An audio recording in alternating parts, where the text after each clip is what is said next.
Sel aastal 15. juunil saab meie riigi põhiseadus 100-aastaseks. Pean ausalt tunnistama, et ma polnud seda läbi lugenud ja nüüd tegin seda. See juhtis mind huvitavale rajale mõtiskledes riigi olemuse üle. Mis on riik?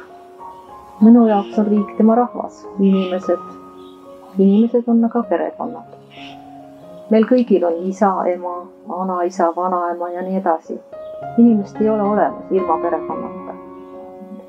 Ja riik ongi tekkinud juure tasandil vajadusest kokku hoida ja kaitsta perekonda.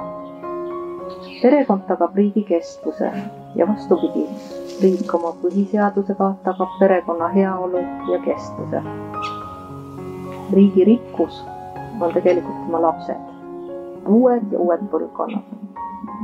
Esmane õpetus eluks tuleb väikese inimese juurde muidugi peres. Esimesed sammud, sõnad, käsud ja keelud. Kellel poleks meeles meie vanaema või vanaisa õpetussõnad, ära pista näppu tulle ja nii edasi. Need on meeles elu lõpuni. Lapse sirgudes tuleb aga perele suuresti toeks ka riik, mis võimaldab hariduse ja valikut oma eluteel. Meie põhiseadus annab turvatunde, põhiõigused, vabadused ja ka kohustused. Riik kaitseb perekonda. Seega kaitseb riik ka ennast. Tugevad pered võrdub tugev riik. Põhiseadus on nagu raam maali ümber. Ta tekitab terviku, kaitseb ja hoiab seda. Ja seda pilti maalides loome me kõik elu kestvust siin Eestimaal.